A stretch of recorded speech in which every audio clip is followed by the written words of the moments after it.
Mayroon po akong papakita sa inyo na isa sa mga hugot at sinabi, pinaninindigan ni dating Senador Miriam Defensor Santiago. Magaling na abogado, magaling na senador. Ano nga? At yan po yung pinagkakaguluhan ng kabataan ng mga panahong siya ay malakas pa. Ito, basahin po ninyo ito. Babasa ba? Senador Miriam Santiago yan. Babasa ba niyo? Ayan. Hopefully nakita nyo, tabasa nyo. So, babasahin ko.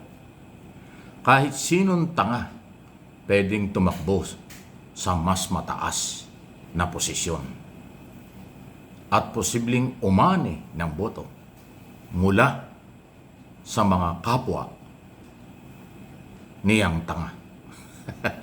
Ang tindi, ano ba? Mula sa mga kapwa niyang tanga. Ayan, akala nyo gumagawa lang ko. Ayan, totoo yan. No? By Miriam Defensor Santiago, pasintabi na nasa kabilang buhay na. Pero talagang isa lang yan sa mga hugot na totoo. Maraming sinabi yan, talagang natutuwa, nagising ang maraming kabataan ng mga buhay pa ito. Kaya nga napakalakas nito sa kabataan. Nantindihan, no? Ulitin ko, ano sabi niya? Kahit sinong tanga ay pwedeng tumakbo sa mas mataas na posisyon at posibleng umani ng boto. Posible ha? Mula sa mga kapwa niya tanga. Ah? Ano ba ang tanga? Stupid. Ibig sabihin kahit na tumakbo ang stupid, ay makakakuha ng boto mula sa mga kapwa niya stupid. Ang lupit ni Miriam, ano ha? Ayan, oh, baka akala nyo nagbibig. Hindi ho biro yan. Totoo yan. Marami siyang viral na statement at sinabi nung ito'y nabubuhay pa. Sintabi na po sa pamilya niya. Kaya lang ho natin nagagamit at ginagamit yung mga statement po ng dating senador kasi magaling ho talaga siya. Matalino at international lawyer talaga yan. Sa totoo lang ho. Kung ikukumpara natin sa mga politikong abogado ngayon ganito lang kayo kay Miriam. Ito si Miriam. Ito si Miriam. Baliktarin natin. Ito kayo. Ganito kalakas si Miriam. Ganito katalino. Yan ang sample natin. Personal kong opinion yan. Dahil matagal kong sinubaybayan yan. Mula pa lang yan ng Bureau of Immigration Commissioner. Panahon ni Cory. Di ba tanda niyo? Yan ang isa sa mga unang posisyon yan. Nang siya after yata siya na maging judge ng Quezon City. Nag-aaral yan ng talagang lahat ng klaseng batas. National, international law, inaral niya. At naging commissioner, doon ko siya nakilala Naging commissioner ng immigration, tapos naging DAR secretary kung di ako kakamali, pumasok sa politika at nagtagumpay. Kaya lang ho, siyempre nakasakit na wala na. Pero talagang marami ang sinabing totoo. Kahit mga senador, inuupakan niya ng harap-harapan ng mga panahon yun. Yan, wala na si Senador Enrile. Talagang inupakan dyan ng harapan yan. Yan ang mamimiss natin pag nagkaroon ng impeachment trial sa Senado. Yung article of impeachment ni Sara Duterte pag dumating doon. Mamimiss natin kasi nung panahon na era, dyan ho siya talaga lalong nakilala yung pagiging matapang, direct to the point. Real talk. Base sa kanyang nakita at pag-aaral sa mga ebidensya. Yan ang kailangan natin. Talagang hindi bagay yung mga artista na judge, talaga sa totoo lang suntok sa buwan yan. Pagtatawanan tayo. Yan ay aking personal na sayang. Maraming magagaling, matatalinong Pilipino ayaw nang pumasok sa politika dahil ayaw nilang kalaban ang mga artista.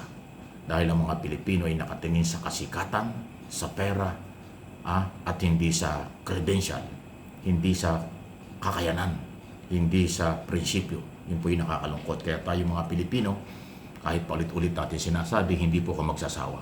Magbago na tayo. Tingnan natin ang kakayanan ng kandidato. Yung kanyang national program sa ating bansa, yun ang ating pagbabasihan. At yung makinarya. Karanasan, kakayanan, national program, at makinarya na magdadala sa kanya. Kasama na ang destiny. Yan ang susunod na Pangulo ng ating bansa. Huwag kayong padala sa mga paghihiganti. Huwag kayong padala dahil sa galit lang kaya kakandidato. Huwag kayong padala sa mga madidilim ang mga plano. Yung kasing paghihiganti ay kadiliman. Yan po'y kaguluhan. Huwag nating isakripisyo ang ating buhay at kinabukasan ng ating bansa sa madilim paghihiganti at karahasan na itutulot ng mga taong galit kaya gustong tumakbo. Walang agenda o hindi yun. Paghihiganti sa nakaupo, yan po'y napakadelikado. Kaya kayo, tayong mga butanteng Pilipino sa buong mundo, ngayon pa lang, maniwala kayo.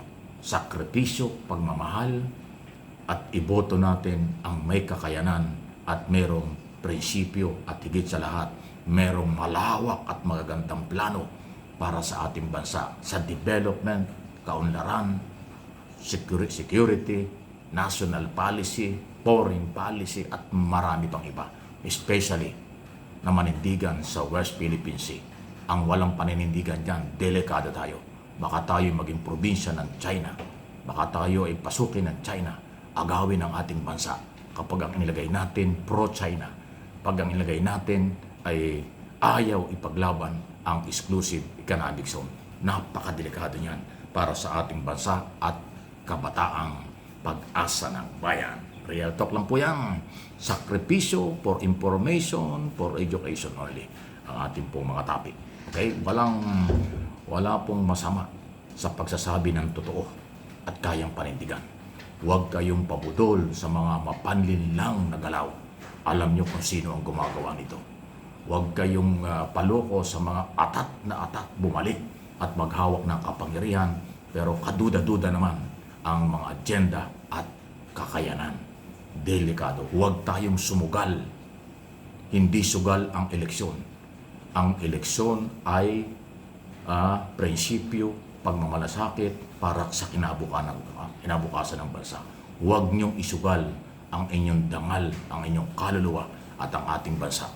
Panindigan natin kung sino ang merong kakayanang ituloy ang laban sa korupsyon.